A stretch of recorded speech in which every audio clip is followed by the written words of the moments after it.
Assalamualaikum, Persija Jakarta. Oke, kita udah kedatangan pemain dan akan terus-menerus mendatangkan pemain-pemain hebat untuk Persija Jakarta. Jadi musim ini target juara itu semakin realistis karena isu yang beredar. Gue bikin video ini belum diumumin resmi, nggak tahu nanti setelah gue upload diumumin resmi apa enggak. Tapi Jordi Amat kabarnya sudah beredar di mana-mana. Ya salam. Ini namanya pemain lokal, tapi rasanya itu rasa pemain asing. Jadi nanti kita udah ada 8 pemain asing, ditambah pemain lokal yang bergaya asing. Oke. Ditambah nanti ada pemain lokal lagi yang bergaya asing juga. Jadi ada 2 pemain diaspora kita, pemain keturunan yang notabene itu seperti pemain asing, tapi sesungguhnya dia adalah pemain Indonesia. Jadi kalau 8 ditambah 2, ini sepertinya kualitas asing kita itu banyak banget. Jadi tadi gue bilang untuk target kita menjadi juara itu semakin realistis. Ya salah. Jadi gue beberapa hal menarik. Ini kayaknya panjang banget, cuman gue akan bisa menjadi 2 konten. Jadi setelah gue upload ini, gue upload yang berikutnya. Gue pisahkan materinya. Tapi oke lah. Oke, ini apa namanya? Menjadi konten yang akan seru. Sebelum itu, gue minta kalian untuk di-subscribe. Terus di-like juga, supaya videonya menyebar. Terus, ya udah, gue mau langsung mulai aja. Pertama, gue mau bahas Gustavo Almeida. Gustavo Almeida ini sempat rame karena dia belum kelihatan ada di latihan, si Gustavo Almeida. Jadi, wah isu beredar. Wah, dia bilang Gustavo nggak balik lagi ke Indonesia.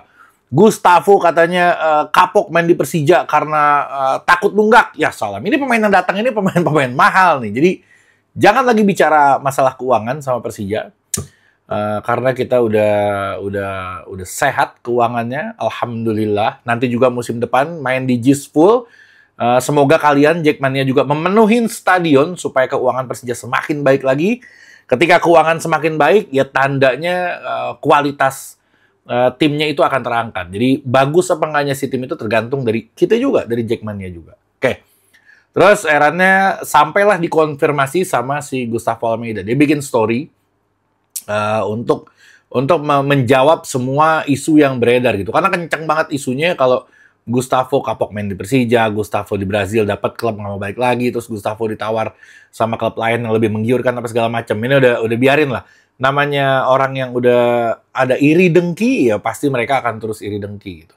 Gue nggak ngomong satu fanbase, gue ngomong untuk seluruh supporter bola yang membenci. Bukan berarti lo supporter tim ini atau itu. Kagak. Jangan dipelintir lagi. Pusing paling gue mikirinnya. Oke. Dia bilang kayak gini. Halo semuanya. Bahkan dia diketik sama dia ditranslate ke bahasa Indonesia mungkin. Banyak yang bertanya mengapa saya belum kembali berlatih. Gue tampilin fotonya. Saat ini saya sedang mengalami masalah pribadi yang sulit. Oke. Tetapi semuanya akan segera membaik. Saya akan segera berada di Jakarta untuk membantu rekan satu tim saya. Musim ini menjanjikan akan menjadi musim yang hebat dan bersama-sama kita akan berjuang untuk menjadi juara. Amin, amin ya robbal alamin. Nah, akhirnya gue ngeliat salah satu wawancara Pak Panca, Direktur Utama Persija. Dia bilang kalau permasalahan itu dia kalau nggak salah ibunya atau neneknya atau ibunya kalau nggak salah, ibunya itu lagi sakit keras. Jadi Gustavo minta waktu tambahan untuk berada di sana. Disebutin kalau nggak salah tanggalnya gue lupa.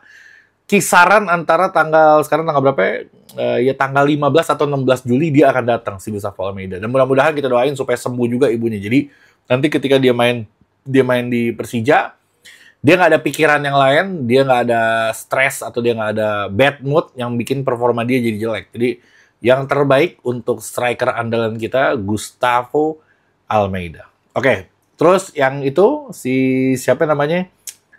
El Traktor, gue kasih julukan El Traktor, dia si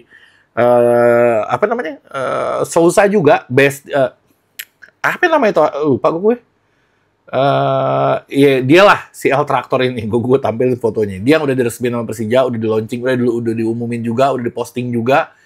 Kalau ngeliat dari statistik memang menyedihkan ya. Gue bukannya mau pesimis ya. Dia main di Liga 3-nya Brazil gitu. Cuman kalau gue lihat Liga 3-nya Brazil juga nggak terus jadi kayak Liga 3 Indonesia, beda. Tetap kompetisi dia tuh lebih kompetitif dibanding Indonesia. Satu Brazil semuanya main bola gitu. Bahkan di Liga 2-nya pun hebat banget gitu tim-timnya. Di Liga 3 ya oke lah, tapi memang faktanya pemain ini berada di situ. Cuman kalau gue ngeliat highlightnya, ini orang tipikal pemain yang keras banget. Dia tabrak sana tabrak sini kayak Gattuso mainnya. Gue nggak tahu skillnya bagus apa enggak, gue nggak tahu passingnya bagus apa enggak, tapi ini orang determinasi atau ini orang untuk bertahan, untuk jadi gelandang bertahan sih kayaknya sulit untuk dilewatin. Karena ini orang main tabrak lari aja si pemain ini. Jadi gue menilai semoga aja cocok di Persija. Kalaupun kualitas dia memang nggak sebaik itu yang kata orang-orang, gue sih tetap optimis ya. Gue tetap optimis. Nggak mungkin lah pelatih nilai pemain sejelek itu terus dibawa masuk ke Persija. Rasanya nggak mungkin. Sedangkan si pelatih kita kan tahu juga kualitas dan komposisi yang ada di Liga Indonesia. Dia pasti bawa pemain-pemain bagus. Cuman nasib aja mungkin yang bikin dia main di Liga 3 di Brazilnya. Oke.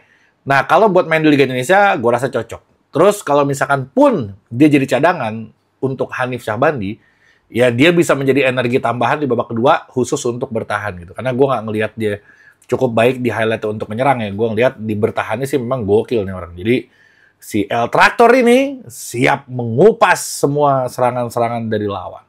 Gila. Oke. Terus Jordi Amat ini juga cukup menyedihkan nih gue rasa ya. Jordi Amat ini yang harusnya menjadi kejutan gagal menjadi kejutan. Banyak ada simpang siur, ada berita-berita yang beredar, bocoran-bocoran dari mulai datang airport, dari mulai medical check up-nya, dari mulai syutingnya fotonya kesebar, dari mulai DJs juga kesebar juga fotonya. Agak sayang aja gitu ketika foto ini udah menyebar. Gue posting juga si foto si Jordi Amat ini. Jangankan gue yang cuma dilihat segelintir orang, sampai media mainstream pun seperti Detik juga ikut memposting, ikut membocorkan gitu. Nah, sekarang gue poinnya gini. Poinnya adalah jangan, kalau video foto udah menyebar ini, jangan kita menyalahkan orang yang menyebarkan setelahnya gitu. Jadi misalkan banyak di Instagram ngapak ngepost, ini banyak banget karena Jordi Amat ini labelnya Timnas, jadi fanbase Timnas pun semua ikut ngepost gitu. Banyak banget menyebar, bahkan sangat amat viral gitu. Jadi kita nggak bisa ngebendung yang udah kadung viral, nggak bisa kita. Kita yang harus diperhatiin adalah sumber utamanya. Kenapa foto itu bisa bocor, sedangkan itu harusnya itu steril itu foto, dan orang-orang yang datang ke syutingnya itu juga harusnya nggak bisa sembarangan. Karena awal permulaannya dari situ. Sebelum foto itu bocor pun, bahkan Pak Panca sendiri yang ngebocorin rahasia kalau Jordi Amat itu akan sampai. Dia bilang, lah, lagi diwawancara dia sama wartawan, dia bilang, lah, lo kok kalian di sini nggak ke airport? Jordi Amat kan datang, dia bilang sore ini. Itu kan jadi nggak seru lagi. Maksud gue vibes-nya udah hilang gitu. Gue posting karena gue rasa udah hilang vibes-nya, udah gak ada kejutan lagi. Mau ngapain lagi? Sekarang tiba-tiba Pak Panca udah ngomong, terus kita pura-pura belagak kagak tahu. Kita pura-pura nggak tahu kalau Jordi Amat datang apa enggak ya. Padahal Panca sendiri udah ngomong gitu. Terus ntar pas diposting kita kaget. Ya kan nggak begitu. Jadi menurut gue vibes-nya itu untuk welcome-nya Jordi Amat ini udah hilang buat gue. Karena yang pertama dibocorkan sama Pak Panca itu sendiri. Terus JIS juga di stadionnya ada running text-nya juga Jordi is here. Jadi gongnya itu udah nggak dapet menurut gue gitu. Maka itu gue bilang ya kita nggak bisa nyalahin yang menyebarkan karena lo mau berpura-pura atas diri lo sendiri seakan-akan lo nggak tahu Jordi Amat datang gitu. Ya kan nggak bisa juga kayak gitu. Udah kepalang jebar. Yang harus diperhatikan bukan yang udah kepalang jebar, tapi yang harus diperhatikan adalah yang menyebarkan pertamanya. Itu yang harus diperhatikan. Jadi kalau misalkan ada rumah bocor, ya lo jangan taruh ember di ubinnya gitu. Lo ganti gentengnya biar nggak bocor. Itu maksud gue. Oke. Terus si Jordi Amat sepertinya nanti duet dengan Rizky Ridho. Ini gue nggak kebayang ya. Gue lagi masih mikirin kiri dan kanannya aja. Itu PR-nya dong. Kalau misalkan tengahnya, anggaplah 3 back. Kayaknya sih 4 back. Cuman kalaupun 3 back, Hansa Muya sama Rizky Ridho sama Jordi Amat, ini 3 palang pintu yang gila-gilaan ini. Ini beton semua. Cuma kalaupun 2, ya berarti Rizky Ridho dan Jordi Amat itu. Nah kanannya siapa? Mungkin Rio Fahmi mungkin, atau ada pemain baru nanti. Mungkin kirinya Donitri, gue nggak tahu. Tapi harusnya kanan dan kirinya juga harus ditopang yang lebih kuat juga, yang kuatnya sama kayak kanan kiri ini gitu. Atau sayang juga kalau Rido ke kanan. Pokoknya lu coba lu komen, menurut lo kanan kirinya ini siapa yang ideal, yang cocok? Karena Raka juga yang gue pikir akan bagus, ternyata dia keluar juga dari Persija gitu. Jadi agak mengkhawatirkan. Mungkin Persija udah ngebidik satu pemain asing yang bisa memposisi di kanan atau kiri. Atau kalau pakai 3 back ya berarti kan wing back. Wing backnya itu ya lo bisa pakai Donitri, lo bisa pakai Niko Naki-Naki. Ini akhirnya balik lagi ke Persija ini orang. Ya banyak opsi lah. Cuman gue pengen tahu pendapat kalian, lo komennya di bawah. Terus ya udah selesai untuk si Jordi Amat. Nah, masalahnya bukan di situ doang. Masalahnya kita ini akan kedatangan 2 pemain diaspora. Satu posisinya bertahan, satu posisinya di depan. Nah, Pak Panca juga lagi diwawancara, dia bilang, posisinya apa ditanya sama wartawan? Dia bilang posisinya itu bisa winger, bisa striker. Gue kaget kedenger ya, gue bilang tadinya Tom Haye kan isu yang beredar. Bisa winger, bisa striker. Gue bilang nih, agak lain juga nih kalimat nih, gue bilang nih. Nah, gue lagi mencoba mengerucutkan pemain diaspora yang ada di timnas. Cuman 3 bagi gue. Yang pertama ada Ole Romeni, ada Ragnar Oratmangun, sama ada Rafael Strijk. Oke, Ole Romeni sepertinya udah mustahil, nggak mungkin. Lagi pula dia bagus banget masa dia main di liga kita. Dia nggak. Kita eliminasi 1 Ole Romeni, tinggal sisa Rafael Strijk dan si Ragnar Oratmangun. Dua-duanya bagi gue mungkin. Tapi yang isu beredar sebenarnya bukan Oratmangun, yang isu beredar adalah si Rafael Strijk. Cuman Oratmangun juga bagi gue masuk akal karena Oratmangun udah bukan yang usia, tapi Oratmangun juga usianya masih emas sekarang.